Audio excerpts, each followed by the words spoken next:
Shalom, jemaat kekasih Tuhan yang saat ini sementara berada di rumah masing-masing. Semoga damai Yesus Kristus tetap menyertai kita semua. Minggu ini pembacaan Alkitab terbaca dari kitab Kolose pasal 4 ayat 1 sampai 6. Dan renungan kita saat ini ada di bawah tema bertekun dalam doa. Saudara-saudara yang saya kasih dalam Tuhan, ada yang mengatakan bahwa doa itu adalah alat komunikasi antara manusia dengan Tuhan. Hanya melalui doa manusia bisa mengekspresikan segala ungkapan perasaannya kepada Tuhan. Syukur, pujian, bahkan keluh kesah manusia di hadapan Allah diungkapkan melalui doa. Doa yang merekatkan hubungan antara Allah dengan manusia. Itu sebabnya muncul sebuah ungkapan bahwa Allah itu hanya sejauh doa, yang artinya sesungguhnya jarak relasi kita dengan Tuhan itu hanya sebatas doa kita. Karena itu tidak perlu kita mengarahkan pandangan kita untuk mencari dan menemukan Tuhan di tempat yang jauh dari pandangan kita. Karena Tuhan tidak terhalangi oleh gunung-gunung dan lembah, tidak dibatasi oleh lautan dan samudra, bahkan oleh tingginya langit, melainkan Ia hanya sebatas doa kita. Itu sebabnya bagi orang percaya tidak perlu menyerukan nama Tuhan dengan menggunakan pengeras suara atau berteriak-teriak sekeras mungkin, tapi cukup dengan menyebut nama Bapa di dalam doanya. Maka di situ Tuhan ada dan mendengarkan apa yang kita sampaikan kepadanya. Tidak perlu diragukan lagi bahwa doa itu menjadi alat komunikasi yang paling utama bagi kita manusia untuk bisa berkomunikasi langsung dengan Tuhan. Memang ada banyak cara yang bisa kita pakai untuk mengungkapkan perasaan kita kepada Tuhan, melalui lagu, syair, puisi, puji-pujian, atau melalui sikap dan perbuatan kita.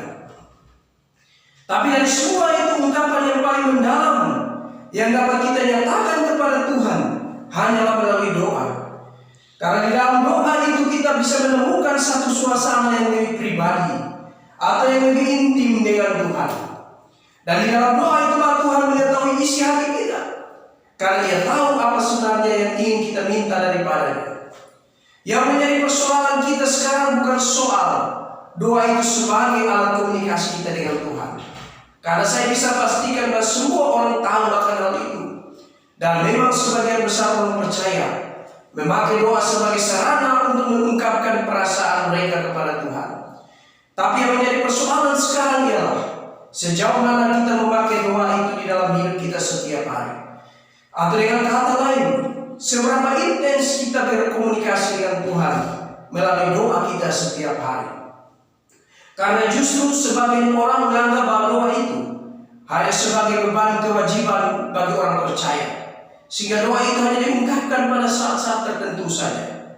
Doa hanya menjadi momentum sesaat untuk menyatakan apa yang sedang kita alami. Di saat kita mengalami keberkatan kita berdoa, atau di saat kita mengalami satu pergumulan, maka di saat itu kita mau berdoa. Jadi seakan-akan komunikasi kita dengan Tuhan terjadi hanya di saat kita mengalami satu pengalaman atau peristiwa yang mengingatkan kita untuk berdoa. Namun setelah itu kita berhenti berdoa atau berkomunikasi dengan Tuhan.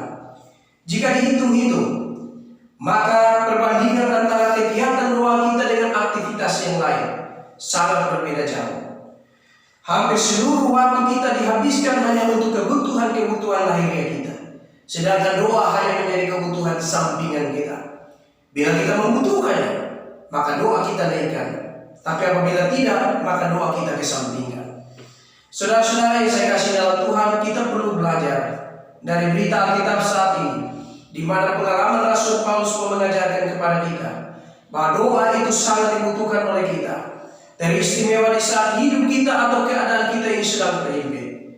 Dan doa itu perlu dinaikkan dengan tekun dan dengan sungguh-sungguh.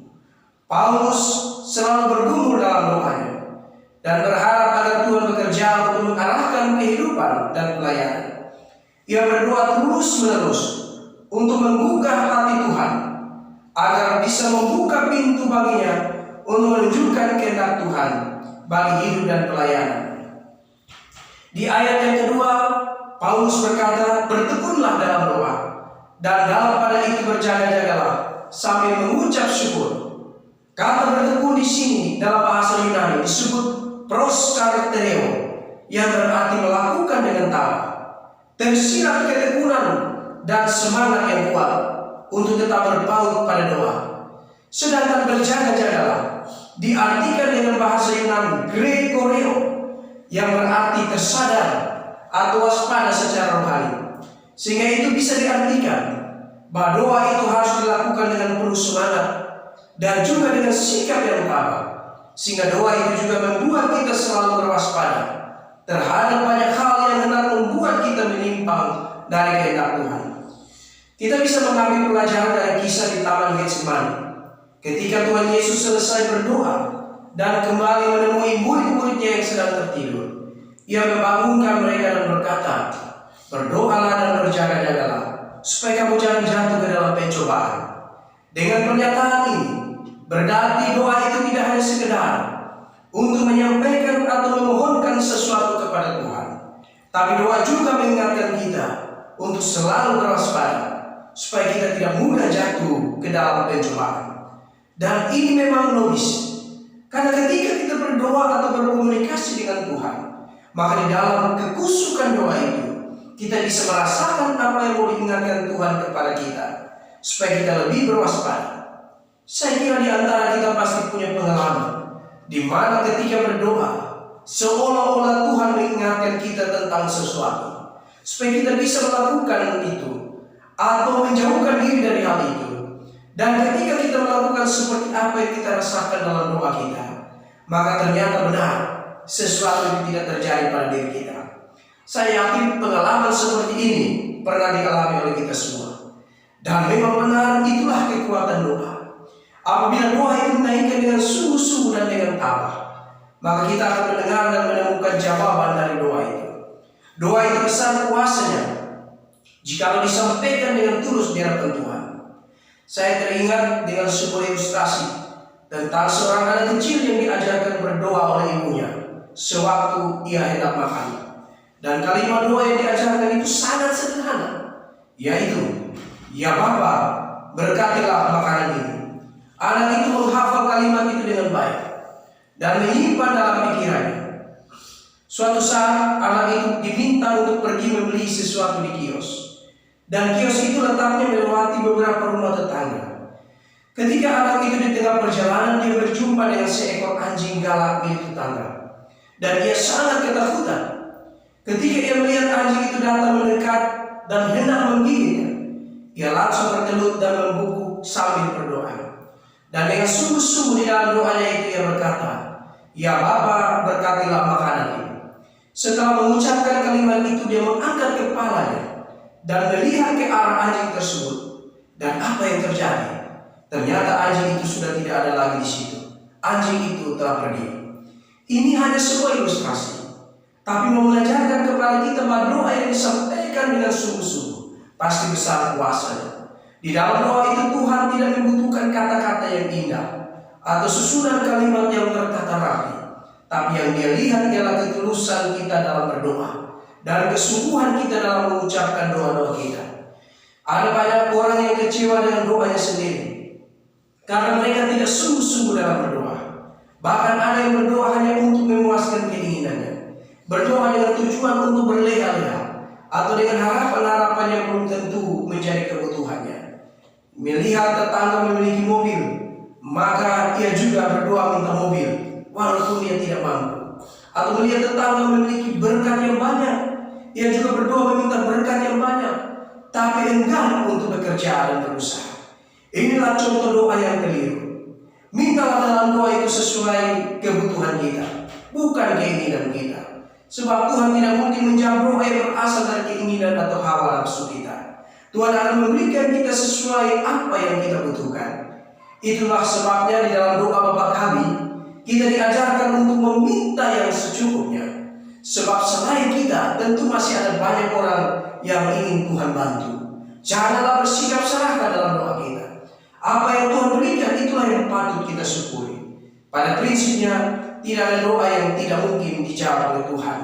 Jikalau doa itu dilakukan dengan sungguh, dengan tabah dan dengan ikhlas, dan tidak bermuatan keinginan atau hawa nafsu, pasti akan dijawab oleh Tuhan.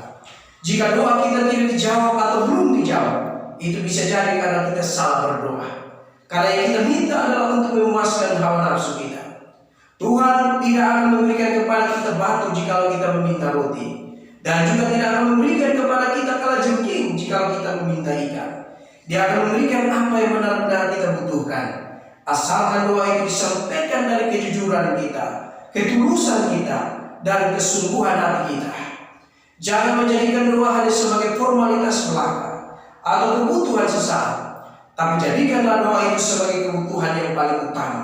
Karena doa lah yang menjembatani hubungan kita dengan Tuhan. Dan dengan doa membuktikan bahwa kita ini sungguh-sungguh membutuhkan Tuhan.